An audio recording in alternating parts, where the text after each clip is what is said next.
पृष्ठीय क्षेत्रफल और आयतन। चैप्टर आपका है 13,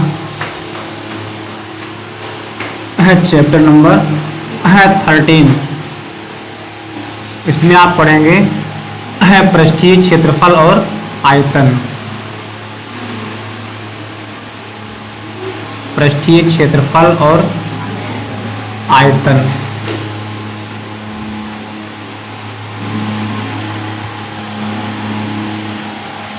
जिसमें सबसे पहले आपको देखना है घन और घनाभ। घन क्या होता है, घनाभ क्या होता है। देखो घन जो आपका होता है इसमें 6 तल होते हैं। जैसे आपने ईंट का आकार देखा, ईंट, तो ईंट का आकार कैसा होता है, घनाभ के आकार का। या किताब देखी आप लोगों ने, किताब का आकार कैसा होता है, घनाभ के आकार का। मतलब घन जो होता है, सॉरी घनाभ जो होता है आपका, यह घन होता है। घन और घनाभ दोनों में 6 तल होते हैं। कितने तल होते हैं, 6 तल होते हैं। और दोनों में अंतर ये होता है कि जो घन होता है आपका, तो घन में लंबाई, चौड़ाई और ऊंचाई तीनों बराबर होती है। घनाभ में लंबाई अलग होती, चौड़ाई अलग होती, ऊंचाई अलग होती है। ठीक, तो सबसे पहले आपको देखना है घन किसे कहते हैं, घन क्या होता है। घन क्या होता है ना, तो घन का आकार आपके सामने है। ये घन का जो एक पृष्ठ होता है वो वर्गाकार होता है। इसकी जितनी भुजाएं होती हैं वो क्या होती हैं, बराबर। तो एक पृष्ठ ये बना है घन का आपका, है ना। हाँ, इसका क्षेत्रफल अगर निकालना होगा घन के किसी एक पृष्ठ का क्षेत्रफल, तो फार्मूला कौन सा प्रयोग करेंगे आप, वर्ग के क्षेत्रफल का। वर्ग के क्षेत्रफल का, क्योंकि इसकी लंबाई चौड़ाई क्या होती है, बराबर। तो इसलिए जो एक पृष्ठ होगा घन का, उसका क्षेत्रफल निकालने में हम कौन सा फार्मूला यूज करेंगे, वर्ग का क्षेत्रफल, अर्थात भुजा स्क्वायर।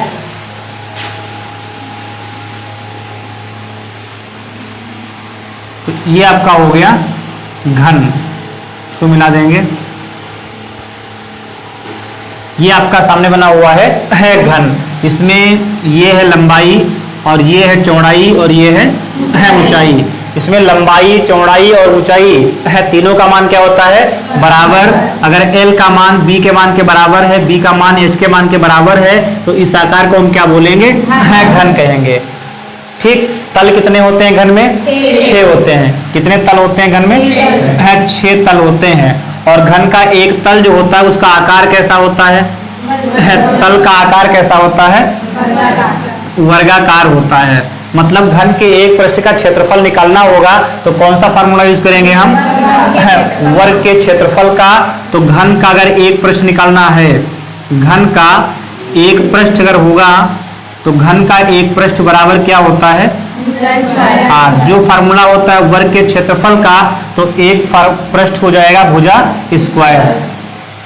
ठीक, इस प्रकार से हम फार्मूले इसके बना लेंगे घन के। तो पहला फार्मूला बनेगा हमारा है घन में। उसके पहले आप देखिए घन की डिफिनेशन अगर आपको समझना है घन किसे कहते हैं, तो इसमें बस विशेषता इसकी क्या होती है, तल कितने होते हैं, 6 होते हैं। कितने होते हैं, 6 तल होते हैं। और इसकी लंबाई, चौड़ाई और ऊंचाई तीनों क्या होती हैं, बराबर। तो ऐसे कहेंगे आप कि 6 तलों से घिरी वह आकृति, 6 तलों से घिरी वह आकृति जिसकी लंबाई, चौड़ाई और ऊंचाई तीनों क्या होती है, बराबर होती है, उसे हम क्या कहते हैं, घन कहते हैं। समझ गए। आकार जैसे चाक का डिब्बा होता है ना, कुछ डिब्बे चाक के होते हैं जो है घन के आकार के होते हैं। कोई कमरा आपका बना हुआ है जिसकी लंबाई, चौड़ाई और ऊंचाई तीनों क्या है, अगर बराबर है तो वो कमरा किस आकार में आएगा, है घन के आकार में आ जाएगा। ठीक, तो ऐसी वस्तुएं जिनमें 6 तल होते हैं, जिन वस्तुओं में 6 तल होते हैं और लंबाई, चौड़ाई, ऊंचाई तीनों क्या होती है, बराबर होती है, वो सब कैसी होती हैं, घन के आकार की होती हैं, घनाकार होती हैं। इसमें आयतन निकालने का फार्मूला आपका, पृष्ठीय क्षेत्रफल निकालने का फार्मूला, पार्श्व पृष्ठीय क्षेत्रफल निकालने का फार्मूला, है ना। या कोई घनाकार कमरा है उसमें बड़ी से बड़ी बल्ली रखना है ना, तो उसका मान क्या होगा ये निकालना, तो उसको बोलते हैं विकर्ण। क्या बोलते हैं, विकर्ण बोलते हैं। तो ये सब फार्मूले होते हैं आपके, है ना। तो मेन फार्मूले कितने होते हैं आपके, 4 होते हैं। पहला फार्मूला क्या हो जाएगा, घन का आयतन। घन का आयतन, तो आयतन क्या होता है, है भुजा क्यूब। क्या होता है? घन का आयतन होता है भुजा क्यूब। अगर भुजा आपको पता है तो उसका क्यूब कर लेंगे आप, तो वही क्या हो जाएगा? घन का आयतन।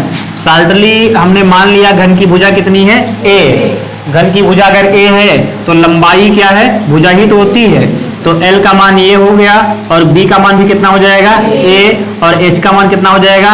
A हो जाएगा। तो तीनों भुजाएं अगर A हो जाएंगी तो फार्मूले में होता है लंबाई गुणे चौड़ाई गुणे ऊंचाई। तो इसलिए भुजा क्यूब बना फार्मूला आपका। तो अगर भुजा A होती है तो घन का आयतन क्या बनेगा? A क्यूब बन जाएगा। तो घन का आयतन फार्मूला समझ में आ गया?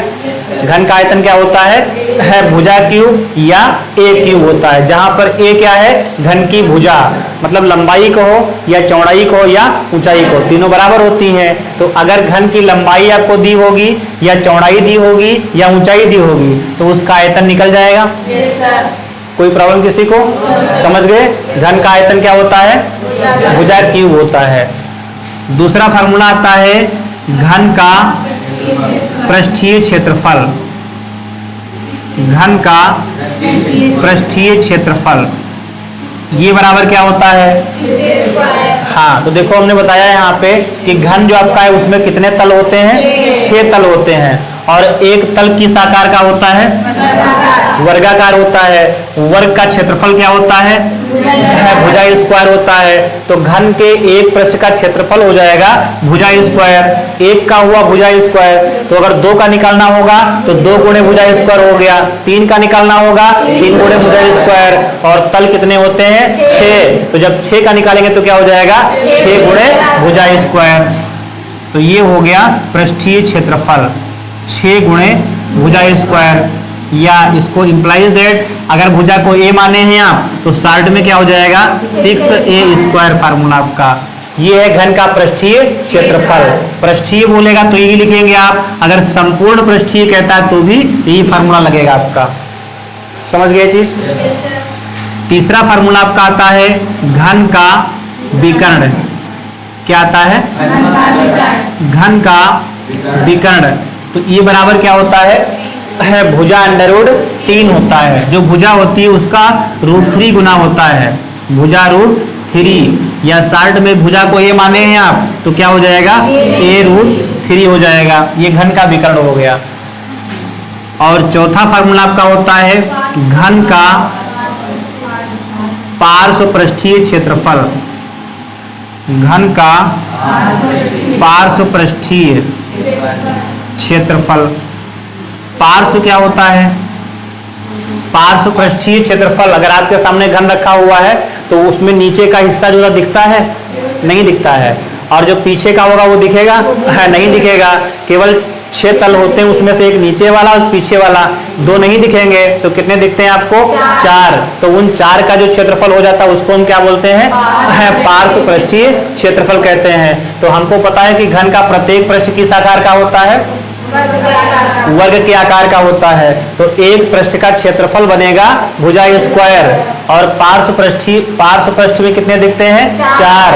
तो एक का हो गया भुजा स्क्वायर, 2 का निकालना होगा 2 गुणे भुजा स्क्वायर, 3 का निकालना होगा 3 गुणे भुजा स्क्वायर। और इसमें दिखते कितने हैं? 4। तो क्या हो जाएगा? 4 गुणे भुजा स्क्वायर। और आपने भुजा अगर मानी है a तो फार्मूला क्या बन जाएगा? 4a²। तो घन से रिलेटेड आपके 4 फार्मूले मेन है ना? पहला हो गया घन का आयतन। क्या होता है? घन का पृष्ठीय क्षेत्रफल। घन का विकर्ण। घन का पार्श्व पृष्ठीय क्षेत्रफल 4 गुणे भुजा स्क्वायर। तो ये घन के फार्मूले आपके हो गए। कोई समस्या यहाँ तक? अब एक सवाल आपको हम बताते हैं घन के आयतन पर, दूसरा घन के पृष्ठीय क्षेत्रफल पर, तीसरा विकर्ण पर और चौथा है घन का पार्श्व पृष्ठीय क्षेत्रफल, है ना? इसको नोट करेंगे आप लोग? नोट करेंगे? मिटा दें? फार्मूले याद हो गए सभी को? घन में कितने तल होते हैं?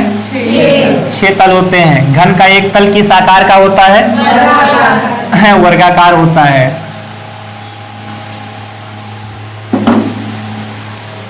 तो देखिए प्रश्न आपका दिया है एक घनाकार बॉक्स है, एक घनाकार बॉक्स की है लंबाई पता है हमें। घनाकार बॉक्स की लंबाई वो दी गई 4 मीटर।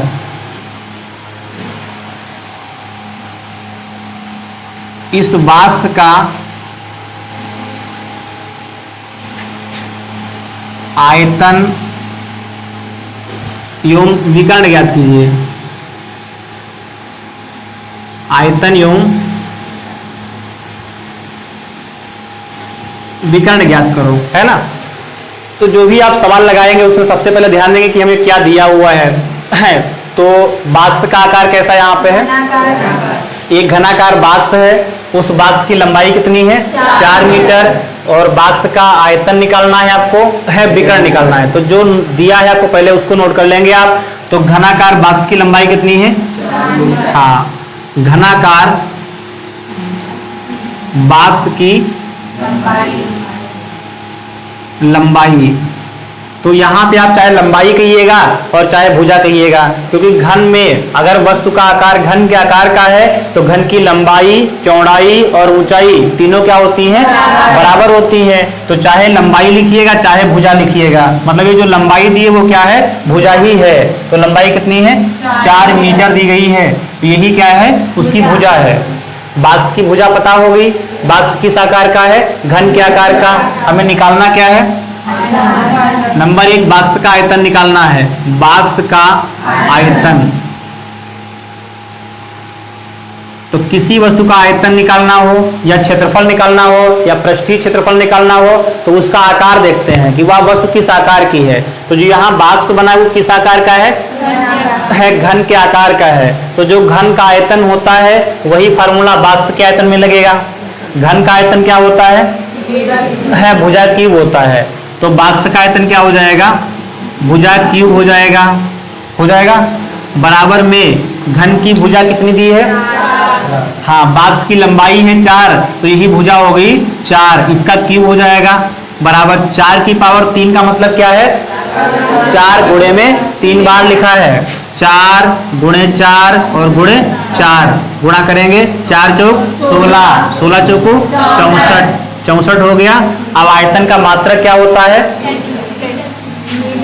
हाँ, मीटर में अगर भुजा दी है तो मीटर क्यूब हो जाएगा, अगर सेंटीमीटर में भुजा दी है सेंटीमीटर क्यूब हो जाएगा। तो ये निकल गया बॉक्स का आयतन आपका। कहीं पर कोई समस्या है किसी को, समझ में आ गया। अगर घन आपको दिया गया है या घनाकार कोई वस्तु दी गई है उसका आयतन निकालना है तो निकल जाएगा, क्लियर, ठीक। तो ये आपका एक आंसर हो गया। अभी सवाल आपका आधा हुआ है, आधा सवाल बाकी है ना। उसमें क्या निकालना था आपको, है विकर्ण निकालना है। तो दूसरा पार्ट है आपको है बॉक्स का विकर्ण निकालना है। बॉक्स का विकर्ण बराबर, तो बॉक्स किस आकार का है, घनाकार बॉक्स दिया है, तो घन का विकर्ण जो होता है बॉक्स का विकर्ण वही हो जाएगा। तो घन का विकर्ण क्या होता है, ये फार्मूला है, भुजा अंडरवुड 3 होता है, भुजा अंडरवुड 3 हो गया। तो घन की भुजा यहाँ पे कितनी दी है, लंबाई 4 मीटर है, तो यही भुजा है, तो 4 हो गया, भुजा के स्थान पे 4 हो गया, इंटू लिखा है √3 आपका। चाहे तो इसका मान डाल दीजिएगा, अगर नहीं डालना तो यही आपका आंसर हो गया। इतना भी आंसर हो गया आपका, या अगर आगे बढ़ाना है तो 4 हो गया इंटू √3 का मान कितना होता है 1.732 होता है। गुणा कर लेंगे इसका, 4 दूनी 8, 4 तियां के 2 हासिल आ गया 1, 4 सते 28, 28 और 1 कितना हो गया 29, हासिल कितना हो गया 2, 4 1 कम 4 2 6, 1 2 3 के बाद पॉइंट लगा है, 1 2 3 के बाद पॉइंट आपका हो गया, इतना हो गया। विकर्ण का मात्रक क्या होगा, हाँ, तो जो लंबाई का मात्रक है वही मात्रक हो जाएगा मीटर का। तो बॉक्स का विकर्ण हो गया 6.928 मीटर आपका। ठीक, कोई समस्या यहाँ तक? तो आयतन आप लोग निकाल सकते हैं। अगर घन की भुजा पता है आपको और घन का आयतन निकालना है तो निकल जाएगा। घन की भुजा पता है, विकर्ण निकालना तो निकल जाएगा। आयतन और विकर्ण दो समझ में आ गए। अब तो इसको नोट करेंगे या मिटा दें?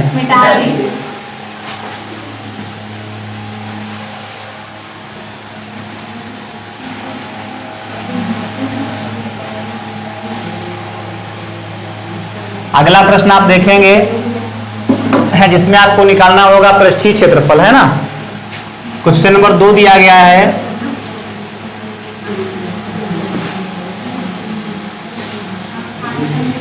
एक घनाकार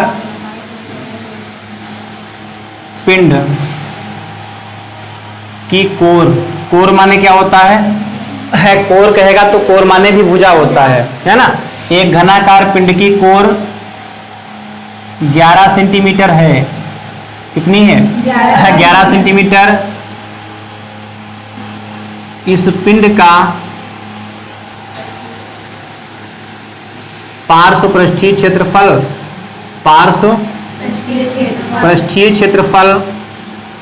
तथा पृष्ठीय क्षेत्रफल ज्ञात कीजिए।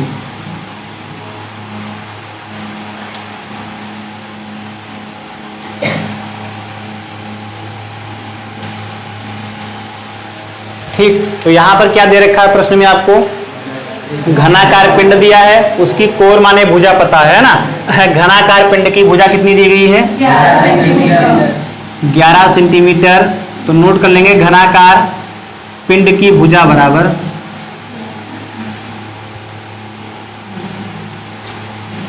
कितनी है? 11 सेंटीमीटर। निकालना क्या है आपको? पिंड का पार्श्व पृष्ठीय क्षेत्रफल। तो नंबर 1 हो जाएगा पिंड का पार्श्व पृष्ठीय क्षेत्रफल।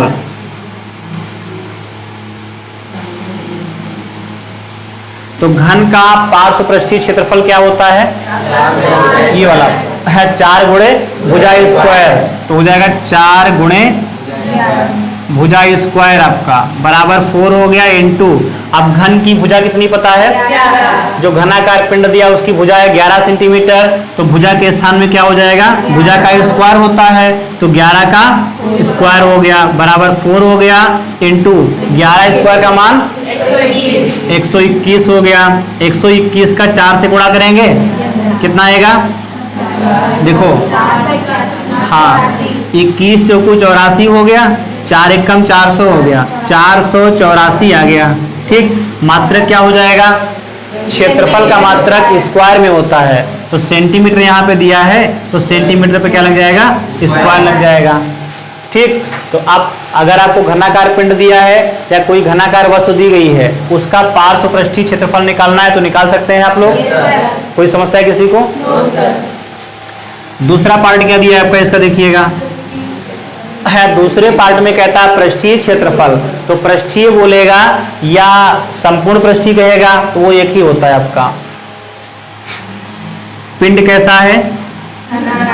तो पिंड का पृष्ठीय क्षेत्रफल ये हो जाएगा। पिंड घन के आकार का है तो घन का पृष्ठीय क्षेत्रफल क्या होता है? 6a स्क्वायर होता है, यानी 6 गुणे a का मतलब भुजा स्क्वायर है ना। 6 गुणे भुजा स्क्वायर, 6 गुणे भुजा कितनी दी गई है? 11। तो 11 का हो गया स्क्वायर बराबर 6 गुणे 11 का स्क्वायर कितना हो जाएगा? 121 हो गया। गुणा कीजिए, 6 कम 6 दूनी 12, हासिल कितना आया? 1। 6 कम 6 7, 726। ये भी आपका क्षेत्रफल है तो सेंटीमीटर स्क्वायर हो जाएगा। ये आपका दूसरा आंसर हो गया। तो आप अगर घन का पार्श्व पृष्ठीय क्षेत्रफल निकालना होगा तो निकाल सकते हैं आप लोग। घन का संपूर्ण पृष्ठीय क्षेत्रफल निकालना है तो निकल जाएगा। यानी घन से रिलेटेड जो भी क्वेश्चन होंगे आपके लग जाएंगे। है कोई समस्या कहीं पे? मिटाएं।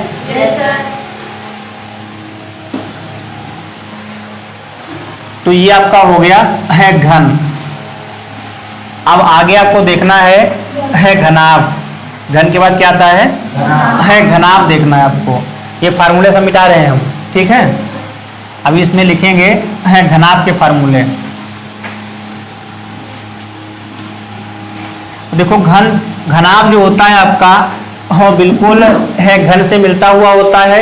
सेम वही कंडीशंस होती है, बस अंतर इतना होता है कि घनाभ जो होता है उसकी लंबाई, चौड़ाई और ऊंचाई जो होती है वो अलग अलग होती है। घनाभ की लंबाई अलग होती, चौड़ाई अलग होती है और ऊंचाई अलग होती है। लेकिन घन में क्या है? तीनों भुजाएं क्या होती हैं?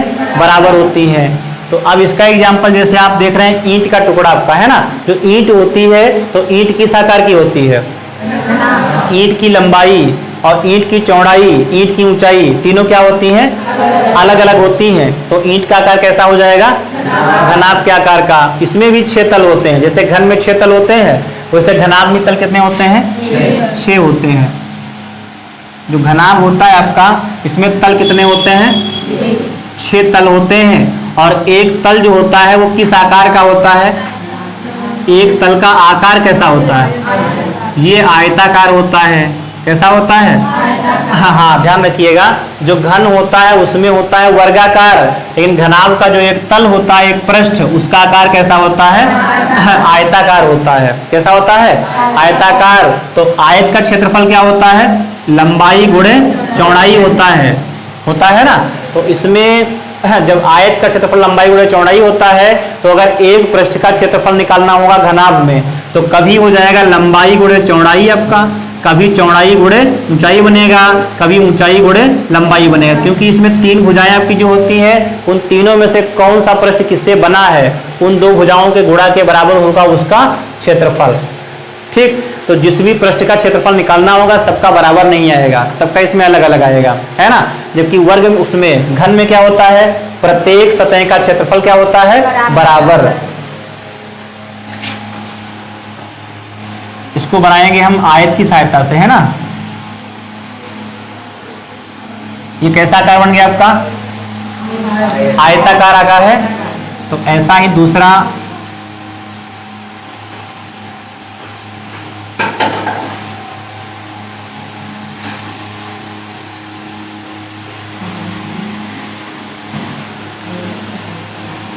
ये हमारा बन गया क्या है? घनाभ बन गया।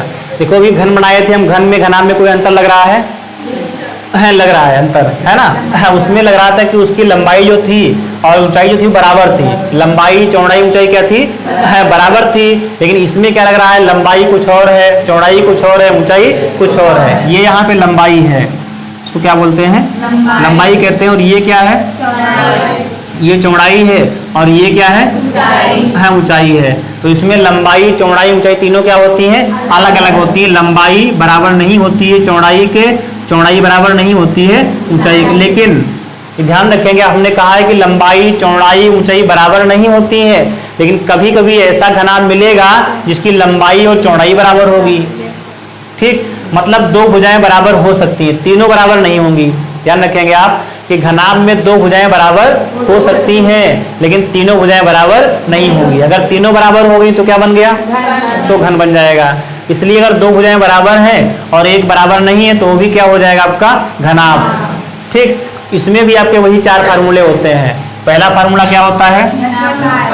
घनाभ का आयतन। तो घनाभ का आयतन क्या होता है? लंबाई गुणे चौड़ाई गुणे ऊंचाई।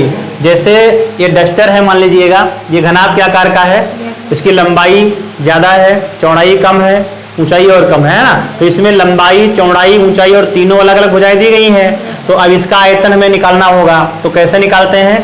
किसी वस्तु का आयतन अगर निकालना होता है तो होता है आधार का क्षेत्रफल गुणे ऊंचाई होता है ना। तो आधार का क्षेत्रफल, आधार ये किस आकार का है? आधार है आयताकार, जिसमें एक भुजा ये शामिल है, इसको हम क्या कहते हैं? लंबाई है। ये भुजा हमारी क्या है? ये लंबाई है। और ये क्या है? चौड़ाई।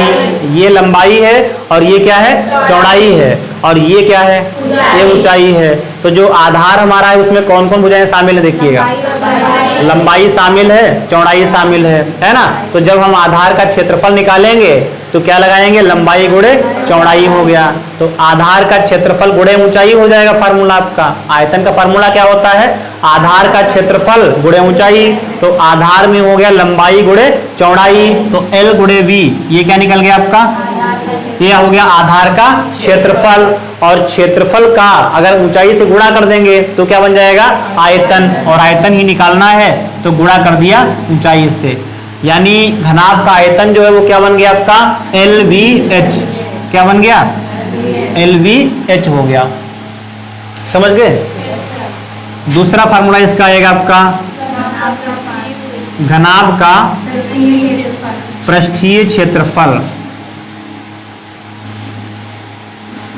तो पृष्ठीय मतलब सभी पृष्ठों का, इस वाले पृष्ठ का क्षेत्रफल होगा, इस वाले का होगा, इस वाले का। कितने पृष्ठ इसमें दिए हैं? 6 तल दिए हैं। तो 6 तलों का जो क्षेत्रफल निकालेंगे आप, तो वो क्या हो जाएगा? संपूर्ण पृष्ठीय क्षेत्रफल। तो 6 तल में पहला तल ये वाला हो गया, दूसरा ये वाला हो गया। तो जितना क्षेत्रफल इसका होगा उतना ही क्षेत्रफल इसका भी तो होगा, क्योंकि इसमें लंबाई शामिल है, चौड़ाई शामिल है, और ऊपर वाले में लंबाई है, चौड़ाई है। तो मतलब लंबाई गुणे चौड़ाई इसका बन गया, लंबाई गुणे चौड़ाई इसका बन गया। तो इसका हो गया LB हो गया, और नीचे क्या हो गया? LB हो गया। तो इन दो का हो गया LB प्लस LB, तो कितना हो गया? 2LB हो गया। कितना हो गया? 2LB हो गया। प्लस में अब देखिए ये साइड हम ले रहे हैं, है ना? तो इस साइड में क्या मिलेगा? ये लंबाई मिलेगी, है ना? या इसको ले लीजिएगा, इसको ले रहे हैं। ये वाला ऊपर का हो गया, नीचे का हो गया। अब ये ले रहे हैं, इसमें क्या मिलेगा आपको? ये चौड़ाई मिलेगी, इसको B कहते हैं, और ये ऊंचाई मिलेगी, इसको H कहते हैं। तो B गुणे H करेंगे तो इसका आएगा क्षेत्रफल। तो इसका हो गया BH और इसका हो गया BH। तो BH प्लस BH कितना हो गया? 2BH हो गया। तो 2BH हो गया। प्लस में अब देखिए ये वाला हो गया पृष्ठ आपका, ये वाला हो गया, ये वाला और ये वाला हो गया, है ना? बचा कौन सा? ये वाला और ये वाला, 2 बचे आपके। इसमें क्या मिलेगा? ये लंबाई है और ये क्या है? ऊंचाई। तो H गुणे L मिलेगा, HL। H का L से गुणा करोगे तो क्या आएगा? HL आएगा। तो जितना एरिया इसका बनेगा इस वाले भाग का, उतना ही एरिया इस वाले भाग का बनेगा, उसके पीछे वाले का बनेगा। तो HL हो गया प्लस HL हो गया, तो कितना हो जाएगा? 2HL हो जाएगा। तो प्लस में हो गया 2HL। अब हम देख रहे हैं कि इसमें हमारा है 2 कॉमन मिल रहा है सभी में, तो 2 हो गया कॉमन। यहाँ से क्या बचा? LB प्लस क्या बचा? BH प्लस क्या बचा? HL बचा आपका। तो इसलिए घनाभ का जो पृष्ठीय क्षेत्रफल होता है या संपूर्ण पृष्ठ होता है वो क्या होता है? 2LB plus BH plus HL। ठीक, दोनों फार्मूले समझ गए आप? आयतन क्या होता है, पृष्ठीय क्षेत्रफल क्या होता है। तीसरा फार्मूला आपका घनाभ का विकर्ण। तो ये विकर्ण क्या होता है? अंडर रूट में होता है लंबाई का वर्ग, है ना, प्लस चौड़ाई का वर्ग प्लस ऊंचाई का वर्ग। ये फार्मूला हो गया विकर्ण का। और चौथा फार्मूला होता है घनाभ का पार्श्व पृष्ठीय क्षेत्रफल।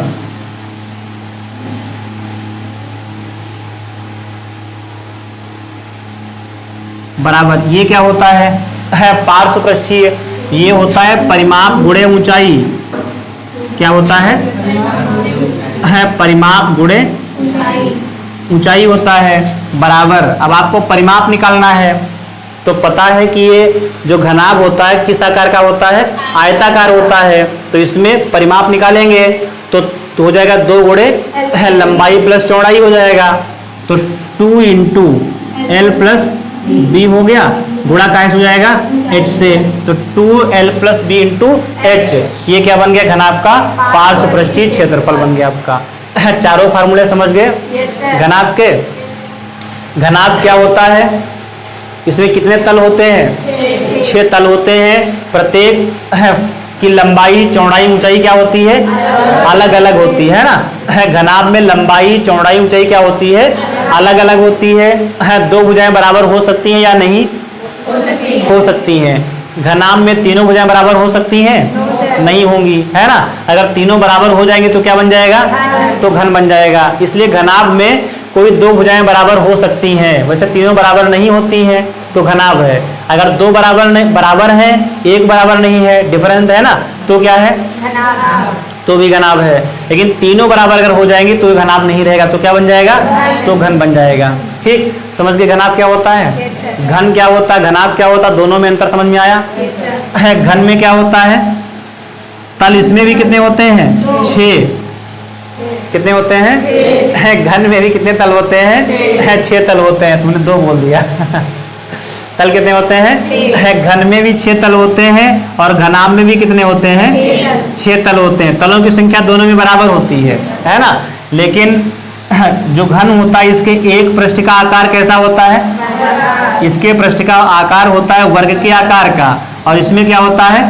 आयत के आकार का होता है। एक पृष्ठ जो होता है वो आयत के आकार का, क्योंकि आयत की लंबाई चौड़ाई बराबर नहीं होती है, और वर्ग में लंबाई चौड़ाई क्या होती है? बराबर। और आपको पता है घन में सभी भुजाएं क्या होती हैं? बराबर। तो इसका पृष्ठ कैसा बनेगा? वर्गाकार। और घनाभ की लंबाई चौड़ाई ऊंचाई क्या होती है? अलग अलग। तो इसका जो पृष्ठ बनेगा वो कैसा बनेगा? आयताकार बनेगा। ठीक, तो एक पृष्ठ का अगर क्षेत्रफल निकालना होगा तो कौन से फार्मूला का प्रयोग करेंगे आप? आयत के क्षेत्रफल का। घन में अगर एक फलक का क्षेत्रफल निकालना होगा तो किसका प्रयोग करेंगे आप? वर्ग के क्षेत्रफल का, है ना। तल इसमें भी 6, इसमें भी 6 होते हैं, है ना। इसका जो एक पृष्ठ होता है वर्ग के आकार का होता है, इसका एक पृष्ठ कैसा होता है? आयत के आकार का होता है। इसमें लंबाई चौड़ाई और ऊंचाई तीनों क्या होती हैं? बराबर होती हैं घन में, लेकिन घनाभ में तीनों बराबर नहीं होती हैं, है ना। कोई 2 बराबर हो सकती हैं लेकिन तीनों बराबर नहीं होती हैं। तो आपको घन घनाभ में अंतर समझ में आ गया। जैसे आपकी बुक होती है, तो बुक जो होती है वो किस आकार की होती है? किताब का आकार कैसा होता है? घन के आकार का या घनाभ के आकार का? किताब घन के आकार की होती है, घनाभ के आकार की। कैसी होती है? घनाभ के आकार की होती है।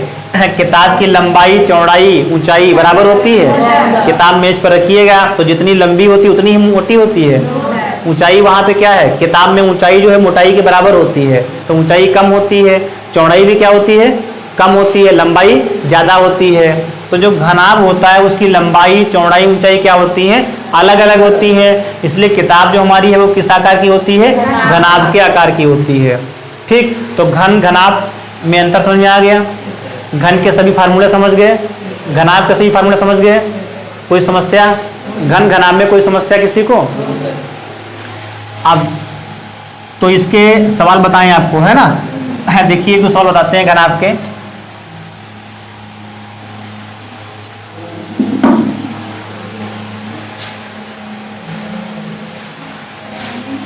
प्रश्न आपका दिया गया है, एक आयताकार तालाब की लंबाई और चौड़ाई,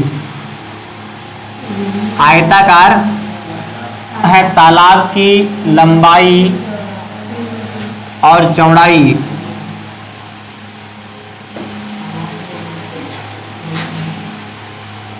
क्रमशः है 240 मीटर तथा 180 मीटर है।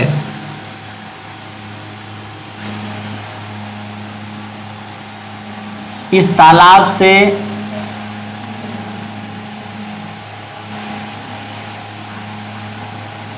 है 20 मीटर गहराई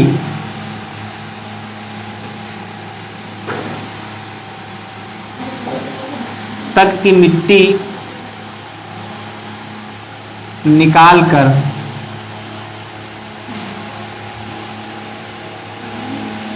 एक चबूतरा बनाया गया है।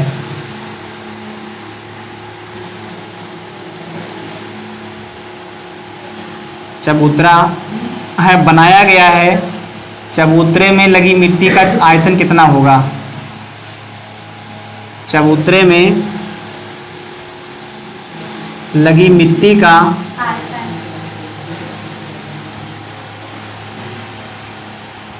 आयतन ज्ञात करो। तो अब यहां पर हम क्या देख रहे हैं? क्वेश्चन हमारा लिखा हुआ है एक आयताकार तालाब, है ना। जब आयताकार कोई तालाब दिया होगा या कोई भी खेत दिया होगा, अगर आयताकार क्षेत्र दिया गया आपका और उसमें गहराई शामिल कर लिया गया तो आकार कैसा बन गया? है घनाभ के आकार का। और अगर कोई है वर्गाकार खेत आपको दिया गया है, वर्गाकार क्षेत्र दिया गया है, उसमें गहराई मतलब खुदाई कर दी गई गहरी, है ना, तो अगर गहराई शामिल होगी तो क्या बनेगा? वो घन बन जाएगा। मतलब जो क्षेत्र होते हैं, क्षेत्रों में अगर आयताकार क्षेत्र में गहराई शामिल कर दी गई तो क्या बनेगा? वो घनाभ। वर्गाकार क्षेत्र में गहराई शामिल कर दी गई तो क्या बनेगा? तो घन बन जाएगा। वर्गाकार में घन बनेगा, आयताकार में घनाभ बनेगा। यहाँ पे तालाब जो दिया है उसका आकार कैसा है? आयताकार। मिट्टी निकाली गई खोद करके, तालाब हो गया आपका आयताकार, उसमें से कुछ गहरी मिट्टी निकाल दी गई, तो तालाब जो बना है उसका आकार कैसा बन गया? हाँ, जो गड्ढा बन के तैयार हो जाएगा तालाब का वो कैसा बनेगा? घनाभ के आकार का बन जाएगा। और हमें घनाभ का आयतन पता है, क्या होता है? हाँ, L into V into H होता है। हमें यहाँ पे L का मान, V का मान, H का मान पता है। ठीक, देखो तालाब की लंबाई कितनी दी गई है? तालाब की लंबाई का प्रतीक क्या होता है? L। लंबाई L बराबर कितनी दी गई है? 240 मीटर। और चौड़ाई B कितनी दी गई है? 180 मीटर दी गई है। ठीक, फिर कहता है इस तालाब से 20 मीटर गहराई तक की मिट्टी को निकाला गया है। जो मिट्टी निकाली गई है वो कितनी गहरी खुदाई की गई है? 20 मीटर। तो गहराई भी यहाँ पे दी गई है, गहराई है ना। तो गहराई का प्रतीक क्या हो जाएगा? अगर मान लीजिए किसी आकार में ऊंचे बढ़ते हैं तो उसको ऊंचाई कहते हैं, और तालाब खोदा गया नीचे को तो गहरा है, अगर नीचे से ऊपर को नापेंगे तो क्या कहेंगे? उसको ऊंचाई कहेंगे, है ना। ऊपरी सतह की ऊंचाई ही तो कहलाएगी। तो गहराई जो होती है वो ऊंचाई ही होती है। H का मान कितना दिया है? हाँ, 20 मीटर गहराई तक की मिट्टी निकाली गई है, तो 20 मीटर गहराई हो गई। तो हमने इतना नोट कर लिया। आप क्या कह रहा है? मिट्टी को निकाल करके एक चबूतरा बना दिया गया, बाहर चबूतरा बनाया गया। चबूतरे में लगी मिट्टी का आयतन, मतलब चबूतरा बनाने में कितनी मिट्टी प्रयुक्त हुई है उसका आयतन निकालना है। तो जो मिट्टी गड्ढे से निकली है, जो तालाब से निकली है, वही मिट्टी वहाँ लगी है। तो अब वहाँ चबूतरा किस आकार का है ये तो यहाँ पे दिया नहीं है। चबूतरे में लगी मिट्टी का आयतन निकालना आपको है, लेकिन चबूतरे का आकार कैसा है? हो सकता है चबूतरा गोल बना हो आपका, या हो सकता है चबूतरा आयताकार ही बना हो, या चबूतरा वर्गाकार ही बना हो आपका। तो चबूतरे का आकार नहीं पता है, इसलिए चबूतरे से मिट्टी नहीं निकलेगी। मिट्टी का आयतन कहाँ से निकलेगा? उस तालाब के आयतन से निकलेगा, है ना। तो तालाब की लंबाई पता, तालाब की चौड़ाई पता, और जितनी गहराई तक की मिट्टी निकाली गई है तो वो H का मान पता हमको। इसलिए तालाब से निकली मिट्टी का जो आयतन होगा वही उस मिट्टी का आयतन हो जाएगा। अतः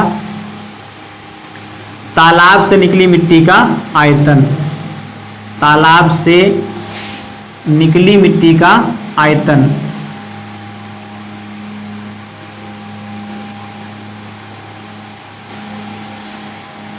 तो जो मिट्टी यहाँ पे निकल गई है उसका आकार क्या बन गया? लंबाई, चौड़ाई, ऊंचाई तीनों शामिल है, तो ये घनाभ बन गया, है ना।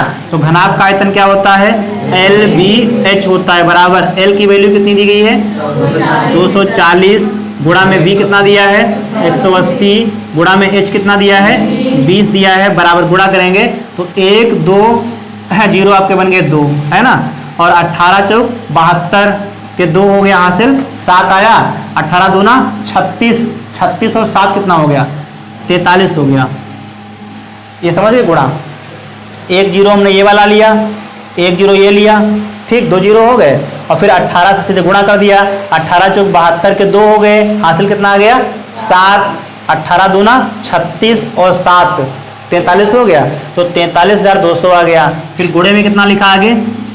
20 लिखा है, बराबर है गुणा करना तो 1 2 3 0 बनेंगे आपके। 1 2 3 0 हो गए, और 2 दूनी 4, 2 तिया 2 चौकू 8।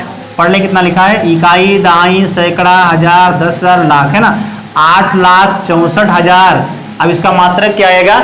ये मीटर में दिया था तो मीटर क्यूब हो जाएगा। तो इतनी मिट्टी तालाब से निकली है, तो जो चबूतरे में मिट्टी लगी होगी वो कौन सी मिट्टी है? यही मिट्टी तो है। अतः चबूतरे की मिट्टी का आयतन कितना हो जाएगा? इसलिए चबूतरे में लगी मिट्टी का आयतन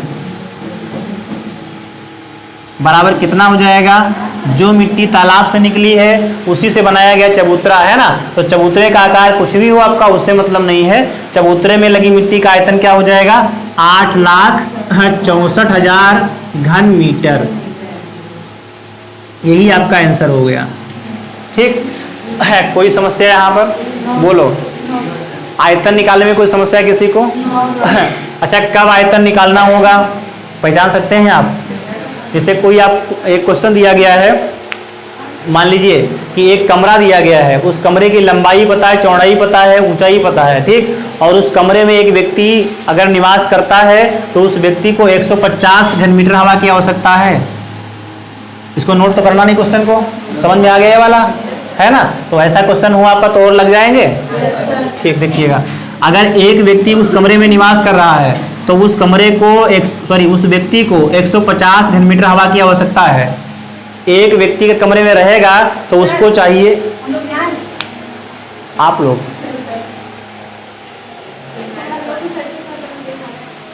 जाइए, 150 घन मीटर एक व्यक्ति को आवश्यकता है हवा की, है ना?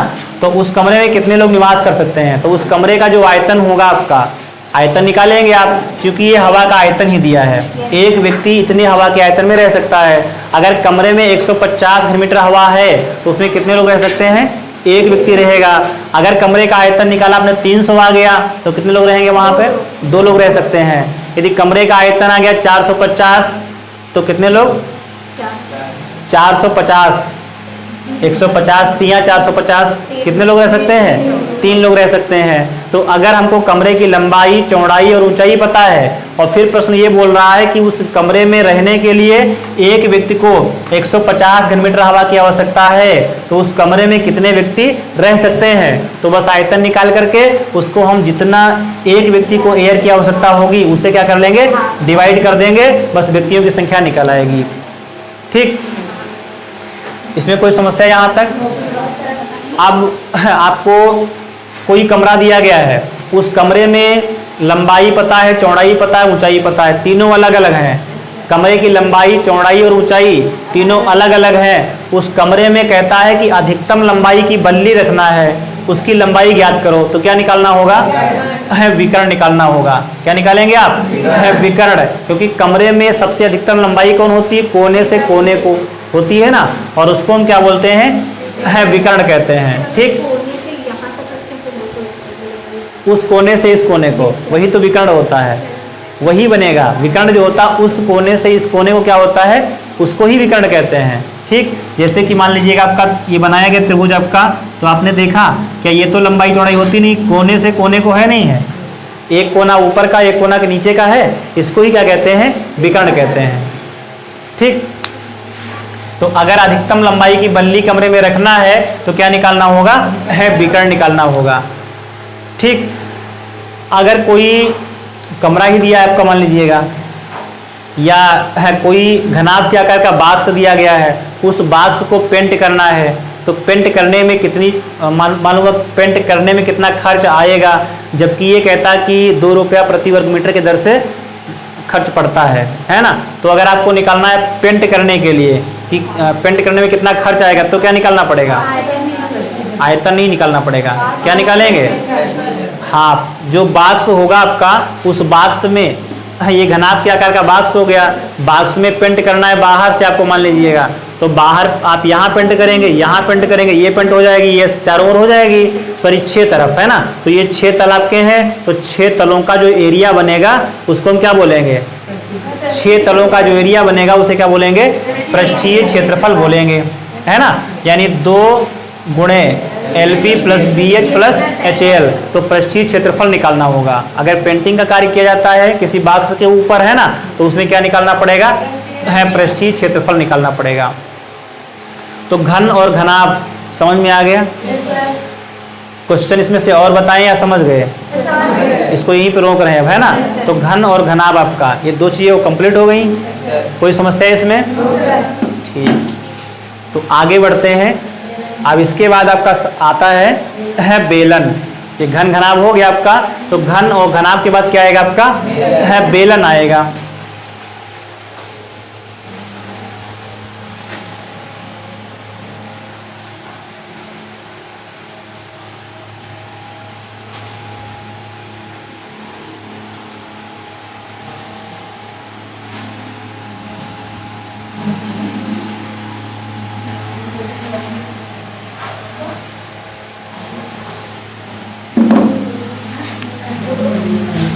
है लंबवृत्तीय बेलन।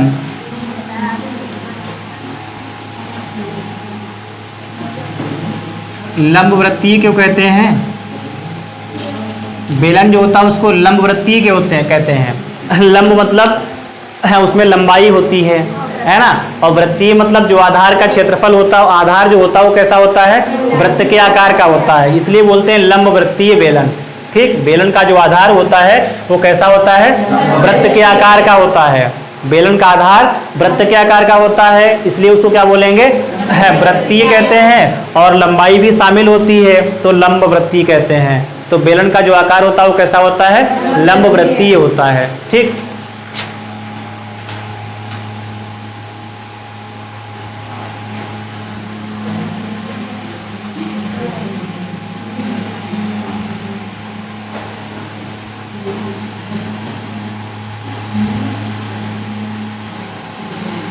ये मान लिया हमने बेलन है ना, ऐसा ही तो होता है बेलन, है ना।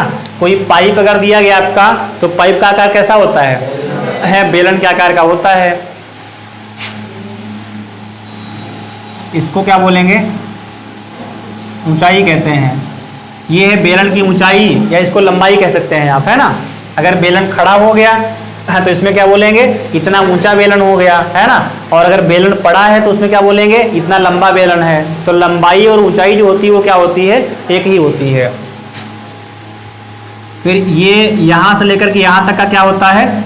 व्यास होता है, और इसमें केंद्र ये हो गया तो यहाँ से ये क्या हो जाएगी? त्रिज्या हो जाती है। इसको क्या बोलते हैं? आर, रेडियस कहते हैं, है ना। तो त्रिज्या आर हो गई और ऊंचाई कितनी है?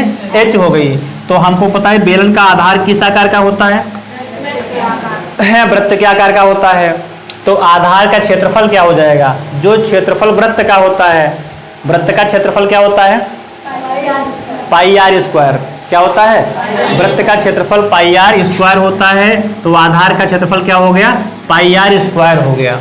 ठीक, एक आधार नीचे है आपका, दूसरा आधार ऊपर है, और दोनों के आधार क्या होते हैं? बराबर। जितना क्षेत्रफल इस आधार का होगा उतना ही क्षेत्रफल इस वाले का भी हो जाएगा। ठीक, तो इसमें भी फार्मूले बनते हैं आपके। पहला फार्मूला बनेगा बेलन का आयतन।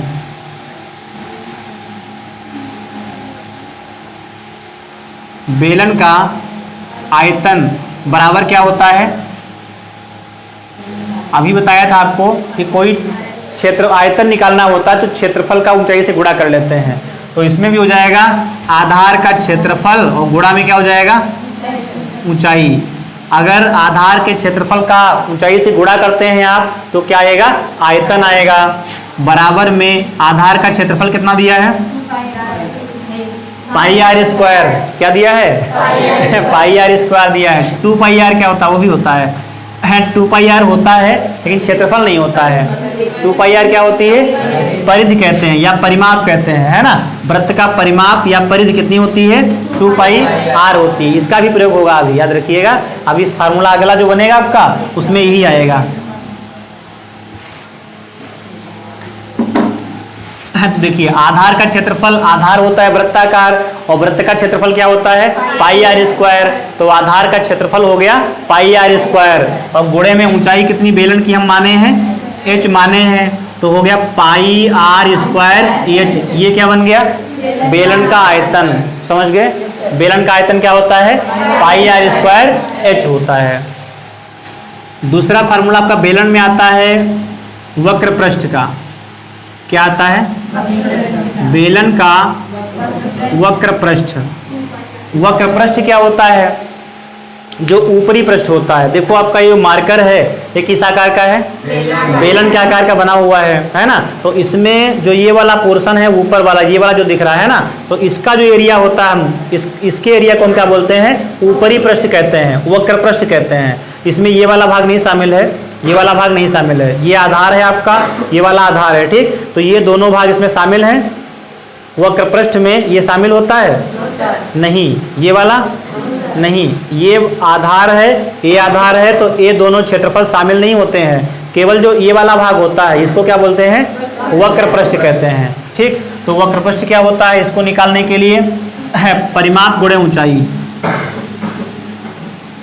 क्या होता है? परिमाप गुणे ऊंचाई हो गया बराबर। अब परिमाप निकालना है तो आधार का परिमाप होगा।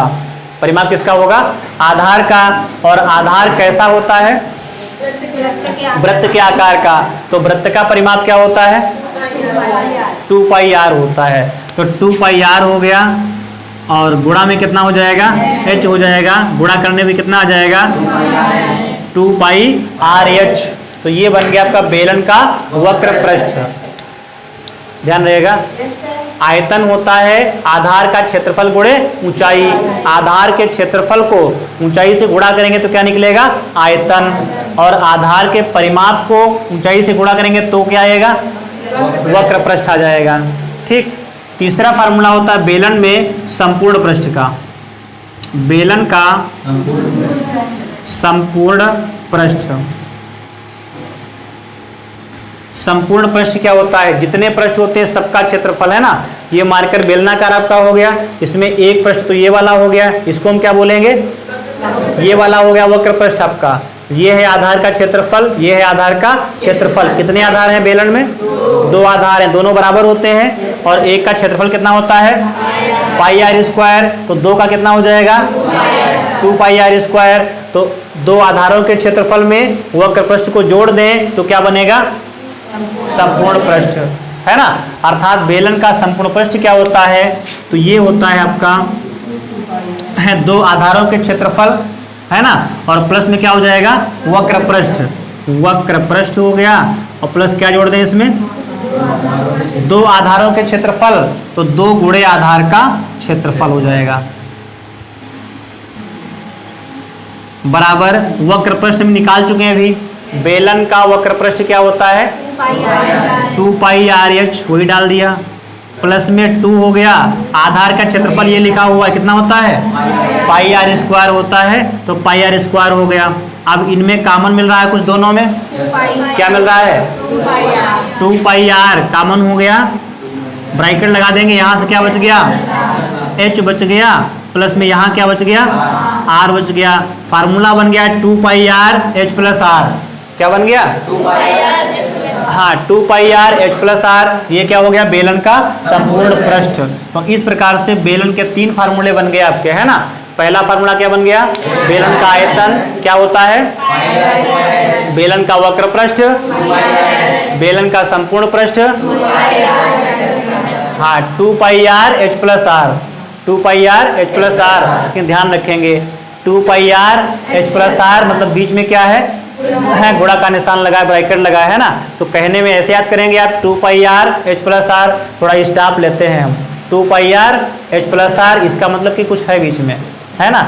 ऐसे कह दिया 2 pi r h plus r, 2 pi r h plus r, तब तो ये हो गया, है ना। तो ये गलत ऐसे नहीं कहते हम कहते हैं 2 पाई आर मतलब ये अलग हो गया, h प्लस आर इंटू हो गया। ठीक, याद रखेंगे ब्रैकेट लगा होता है आपका। ठीक, कोई समस्या बोलो यहाँ तक? बेलन के फार्मूले समझ में आ गए? Yes sir. मिटाएं? Yes sir.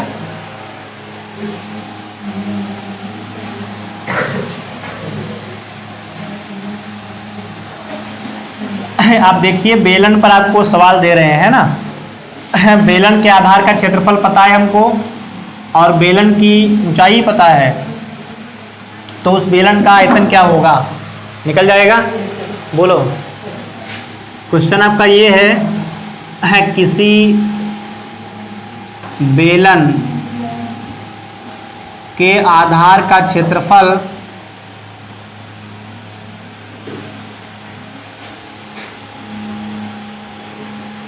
चालीस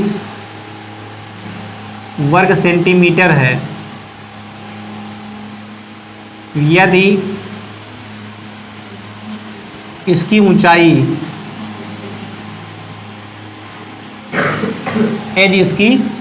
ऊंचाई 10 सेंटीमीटर है तो बेलन का आयतन ज्ञात कीजिए।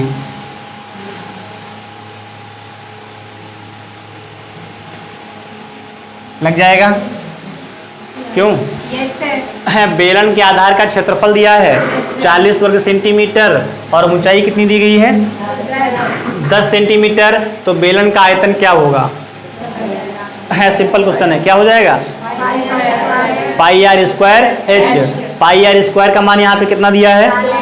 40 दिया है। एच का मान कितना दिया है? 10 दिया है तो 40 गुणे 10 हो गया। सूत्र होता है आधार का क्षेत्रफल गुणे ऊंचाई। तो आधार का क्षेत्रफल कितना हो गया 40 गुणे ऊंचाई कितनी है 10, तो 40 दाम 400। ठीक, 400 घन सेंटीमीटर आंसर हो गया इसका। ठीक, कोई समस्या यहाँ पे लगाना नहीं है, ऐसे लग गया सवाल है ना। फार्मूले में आपने बताया था कि बेलन के आधार का क्षेत्रफल गुणे ऊंचाई ये होता है आयतन, होता है। तो हमें यहाँ पे क्या दिया है, क्षेत्रफल 40 है, ऊंचाई 10 है, आयतन निकालना है। तो आयतन V बराबर क्या होता है, क्षेत्रफल गुणे ऊंचाई। ये भी तो फार्मूला हो गया एक बेलन का आयतन का। बराबर A का मान कितना दिया है 40, गुणा में H कितना दिया है 10, 40 दाम 400। आयतन का मात्रक क्या होता है सेंटीमीटर क्यूब। आयतन निकल गया। ठीक, इसके अतिरिक्त मान लीजिएगा कोई सवाल आपका दूसरा दिया गया है ना, तो उसमें त्रिज्या दी होगी आपको, है बेलन में त्रिज्या दी होगी, ऊंचाई दी होगी, तो जो भी निकालना वो सब निकल जाएगा। किसी सवाल में बेलन में या शंकु में या गोला में अगर आपको व्यास दिया गया है, ध्यान रखेंगे, अगर व्यास दिया गया है तो तुरंत क्या करेंगे आप, उसमें से त्रिज्या निकालेंगे आप, क्योंकि फार्मूले में व्यास आपका नहीं आता है। ठीक, तो अगर व्यास आपको दिया गया है तो किस लिए दिया है, व्यास से त्रिज्या निकालना है। ठीक, तो बेलन के सवाल लग जाएंगे आपसे। तो बेलन तक कंप्लीट हुआ। बेलन के बाद में क्या आता है आपका शंकु आता है।